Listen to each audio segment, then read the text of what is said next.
Chapter 1. Pony Nature Unchanged. A loud thud rang out through the bar as Trixie's hoof slammed against her table. "You idiot!" Trixie scolded herself. "You just killed yourself in your own flicking novel!" Trixie shoved her quill away and buried her face in her hooves to stifle a sob. Her muse had been absent for a week, which left her to make several poor choices with her writing. Trixie took a deep breath and wiped the tears from her weary eyes. An empty bottle of apple cider reflected the tired face of a downtrodden mare. She waved the bartender over for another drink. Trixie frequented this bar almost daily for the past few months. It wasn't much of a place, a meager hole in the wall with a barely appetizing menu, but it was quiet and secluded. The latter point served well for the fact that Trixie was actively avoiding her landlord. Again. This had become something of a monthly tradition for the unicorn. Trixie found it difficult to rebuild her reputation since the incident 4 months ago, where she nearly ruined the town of Ponyville with a dangerous magical artifact. Sure, most of the townsfolk forgave her after the trouble she caused them with that amulet, but apologies don't repair one's reputation of being a fraudulent stage mission who willingly used taboo magic. Trixie simply could not get an audience to attend her magic shows, and she was ill-skilled to take up a new career in a field outside entertainment. Trixie had hoped that writing a few fictional novels would help her start on a new path to solvency. Thus far it didn't end well. Trixie's thoughts were interrupted by the clink of a glass set on the table. "Thank you, Sundowner," Trixie said meekly. The tall, dusk-coated stallion brushed back his orange mane. "If it weren't for the fact that you stuck to virgin drinks," Sundowner stated matter-of-factly, "I'd have worried about you sooner." The stallion pulled a bottle from a saddlebag of drinks that he wore and poured apple cider into the clean glass he laid down. "You know, you can't hide from your landlord forever." "Bah! Don't tell me something I don't know," Trixie muttered angrily as she levitated the glass of cider with her magical power. The stallion shook his head as he replaced the bottle back in his lap. "You know, you should just get an honest job," Sundowner suggested. "I could always use another pretty waitress around here, and that lifted magic of yours would be an advantage in carrying the serving trays. The pay isn't great and powerful, but it's a steady gig." Trixie took a heavy gulp of her drink and firmly slammed the glass on the table. "First of all, the scientific term for unicorn levitation is ponykinesis and not lifting magic. Secondly, I will not condescend myself to becoming some common serving wench." Trixie ended her statement with an angry hiss through her teeth. Sundowner merely shrugged and left her to attend to his other customers. Trixie felt the room was stifling her. She felt her life was stifling her. Although her memory was nearly gone, Trixie was determined to be the greatest...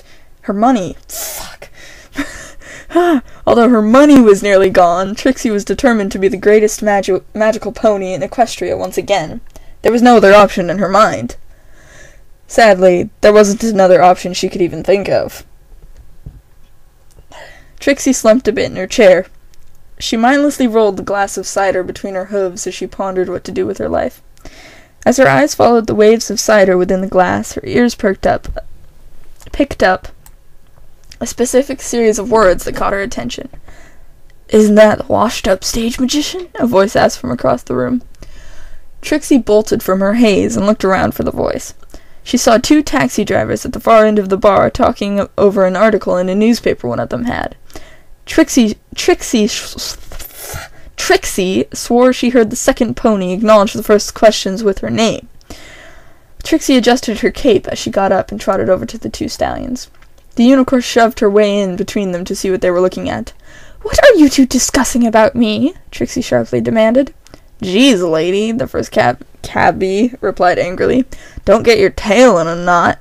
He pointed at the article that he was discussing with the other stallion. God, I've got the stutters. The article was just a small insert under the gossip column, but it was unmistakably about Trixie. Saddlestone posits the rumor that the great and powerful Trixie has shown up in the sleepy little town, intent on cleaning up the streets of vagrants. She has given the outlaws 10 days to vacate the town before Trixie unleashes her true magical power, not seen since her victorious defeat of an Ursa Major. Trixie stood there, mouth agape, staring at the article. The second cabbie retracted the paper. "I take it by the stupid look on your face that you don't know anything about this?" he asked brazenly. "Not at all," Trixie snorted. "I didn't give anyone permission to use my name for their own exploits, especially in some audacious act of vigilantism." Vigilantism? Trixie took a step back from the two cabbies and adjusted her cape. "This is a blatant infringement of my trademark talents," she added, "and I'm going to see to it that it ceases immediately." "Look at it this way, Trixie," the first cabbie stated wryly. "This fraud couldn't do any more damage to your reputation, even if you had given her lessons." The other cabbie roared in laughter at the remark. Trixie frowned as she reached into her purse and pulled out several coins. She hammered them down on the table between the two stallions with a glare. "Train station!" "Oh, what?" "Train station! Now!" The train ride to Saddlestone was an arduous week in patience. The small town was a long ways out west, with little around it other than long, rocky hills on a coarse, sandy desert. Trixie wondered how such a remote and desolate location was even bothered to be settled by anyone. The passage took most of Trixie's remaining funds to procure. She even had to pawn her typewriter passing through Appaloosa just to afford food. However, this afternoon the train finally pulled into the station, and Trixie would get some answers from the impostor who was besmirching what little was left of her reputation.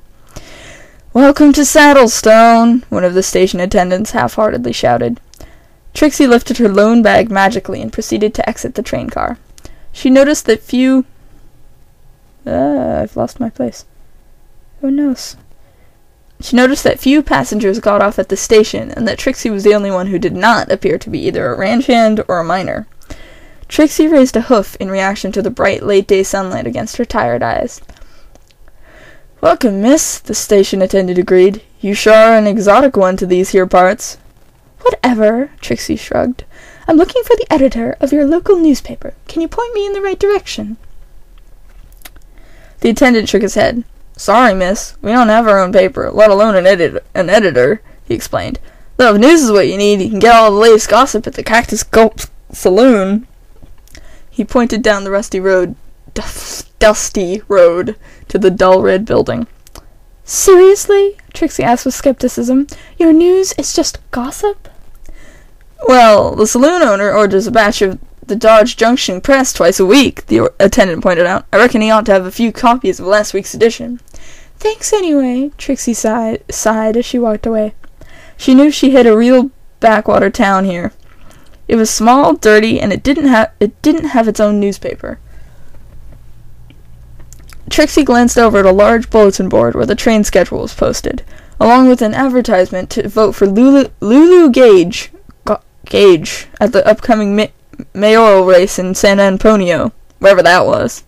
It seemed this town was so insignificant that it didn't have its own mayor. It was governed by another town miles away. Trixie left the board and walked toward the Cactus Gulp. As she walked down the dusty road, she felt that the residents stared at her, wary of her mere presence. Had her reputation been so bad that it reached even the most remote corners of Equestria? Trixie dared to steal a glance back at the townsfolk. She saw that many of them gave other arrivals the same stare. It appeared to Trixie that the residents here did not like any strangers. Trixie wasn't sure if this discovery made her situation any better. Trixie's thought process was interrupted by a small voice behind her. "Aren't you the great and powerful Trixie?" it asked timidly. Trixie turned and saw a white and brown pinto colt at her heels, who looked up at her in wonderment. She raised an eyebrow for a moment before answering. "I am. And who are you?"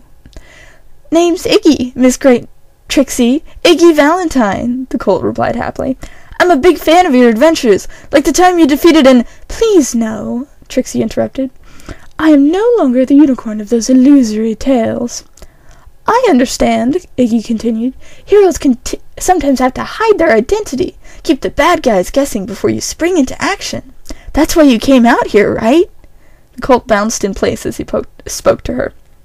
Trixie tried not to look visibly annoyed. "Look, kid, I'm not a hero, Not after the incident in Ponyville." Iggy's bouncing stopped abruptly, like a wind-up toy that met a wall. His expression slowly shifted from a joyful smile to solemn understanding as he nodded. "I know, Miss Great Trixie. I read something about an evil amulet, and that it made you do evil things. But even great heroes sometimes lose a fight to the bad guys. It's like Daring Do in the Temple of Moor, how they force-fed Do that evil syrup stuff, and kid, I have important things to do," Trixie interjected with a snap. Her bag fell to the ground with a soft thud. An awkward silence fell as the unicorn bit her tongue. Trixie just yelled at a child, and for what? The little colt just wanted to shower Trixie with some attention. Is that not what she desired? The unicorn slowly exhaled and spoke calmly. "I apologize, Iggy. I'm quite stressed and busy at the moment. Look, after I take care of my business here, I'll give you an autograph. All right?" "Sure thing, Miss Great Trixie," Iggy exclaimed as an excited expression immediately erased the tension. Iggy trotted off, presumably to fetch something for Trixie to sign later. Trixie used to enjoy that attention, especially from children. Why did she not feel comfortable now with that same attention? Had Trixie forgotten the sweet taste of praise from an audience? The unicorn could not pin the exact reason, but she felt that the words of Equestria's most magical pony no longer carried any weight to her. That magician was a unicorn who really was great and powerful, or at least one who had everyone believing so.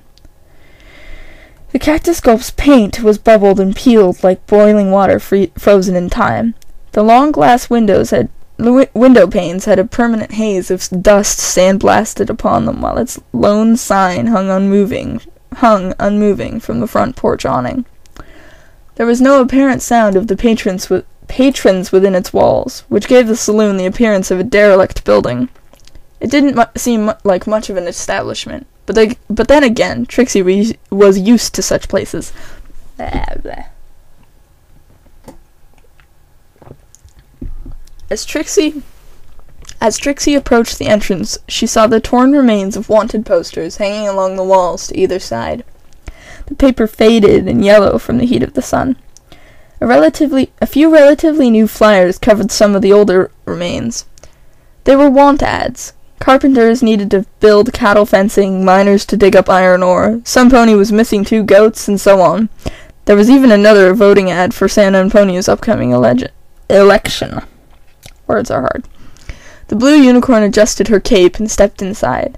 She pushed the saloon doors aside with her hooves so as not to drop her magically levitated bag a second time. Trixie glanced around the saloon's interior. It was filled with miners who appeared to be on a lunch break. Although she never had seen these folks before, Trixie felt their eerie gaze upon her as if they knew who she was. She tried not to make eye contact and mentally told herself that they simply did not like strangers. A hard gaze had to be normal for a small town, right? It could be that newcomers to this town were treated with suspicion for a perfectly normal reason. Great, but Trixie couldn't think of any reason that would satisfy her anxiety. The unicorn strode her way up to the chubby brown-colored bartender behind the counter. Trixie sat down at an empty stool at the bar and placed her bag gently on the ground beside her. "What can I get?" Voices. "What can I get for you, city slicker?" the bartender asked nonchalantly as he cleaned several drinking glasses. "Information," Trixie responded. "My name is Trixie Lella." This was the point where several chairs all creaked against the wood flooring, along with the distinct sound of a glass that shattered on the hardwood floor somewhere. The bartender nearly fumbled and dropped the glass he was shining. The sound of the stairs over her shoulders rang loudly above the silence of the saloon. Trixie was unsure if she should continue speaking or bolt for the exit. The blue unicorn swallowed and started over.